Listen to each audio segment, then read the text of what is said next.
அனைவருக்கும் வணக்கம். ஸ்ரீமதே ராமானுஜாய நமக. இன்று மார்கழி 17ஆம் நாள். நேற்றைய பாடலில் துவாரபாலகர்களை துயிலெழுப்பினாள் நமது ஆண்டாள்.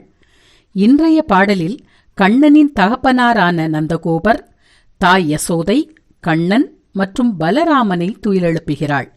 பாடல் 17. அம்பரமே தண்ணீரே சோரே அரஞ்செய்யும் எம்பெருமான் நந்தகோபாலா எழுந்திராய். கொம்பனார்க்கெல்லாம் கொழுந்தே குலவிளக்கே எம்பெருமாட்டி அசோதா அறிவுராய். அம்பர மூடறுத்து ஓங்கி உலகளந்த உம்பர்கோமானே உறங்காது எழுந்திராய். செம்பொற்களலடி செல்வா பலதேவா உம்பியும் நீயும் உறங்கேலோர் எம்பாவாய். ஆடைகளையும் நீரையும் உணவையும் பிறருக்கு தானம் செய்யக்கூடிய எங்கள் தலைவனும் கண்ணனின் தகப்பனாருமாகிய நந்தகோபரே எழுந்திருங்கள். நாங்கள் கண்ணனை காண வந்திருக்கிறோம், எங்களுக்கு அனுமதி தாருங்கள் என்கிறார்கள் ஆயர்பாடி பெண்கள். அடுத்து, கொடி போன்ற எடையுடைய குலவிளக்காகிய அழகிய தலைவியான யசோதையே எழுந்திராய். விண்ணையே கிழித்து ஒரு காலால் மண்ணையும் ஒரு காலால் விண்ணையும் அளந்த உலகளந்தவனாகிய தேவர்களின் தலைவனாகிய கண்ணனே நீ கண்விழிக்க வேண்டும். அடுத்து, பொற்சிலம்புகளை காலில் அணிந்த செல்வத் திருமகனான பலராமனே, நீயும் உன் தம்பியாகிய கண்ணனும் உறக்கத்திலிருந்து எழுந்து வந்து எங்களுக்கு கடாட்சம் தர வேண்டும் என்கிறாள் ஆண்டாள். திருப்பாவையில் 3 பாசுரங்களில் ஆண்டாள் வாமன திருவிக்கிரம அவதாரங்களை பாடுகிறாள்.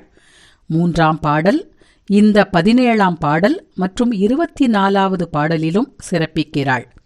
அம்பரமே தண்ணீரே சோரே என ஏகாரத்தில் பாடுவது மிகச் சிறப்பு. ஆகவே தான் திருக்குடந்தை ஆண்டவன் நம் ஆண்டாளை ஏகாரச் சீமாட்டி என்பார்.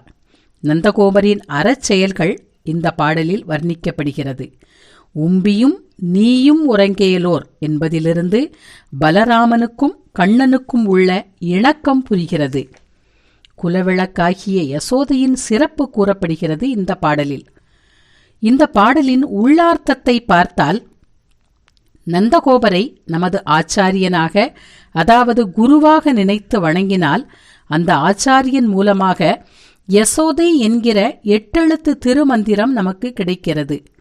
இந்த 8 எழுத்து திருமந்திரமாகிய யசோதையின் மூலமாக இறைவனாகிய கண்ணன் நமக்கு கிடைக்கிறான். கண்ணன் மட்டுமே நமக்கு வேண்டாம், அவனின் பக்தர்களும் நமக்கு வேண்டும் என்பதற்காக ஆதிசேஷனின் அம்சமாகிய பலராமனையும் துயிலெழுப்புகிறாள் ஆண்டாள்.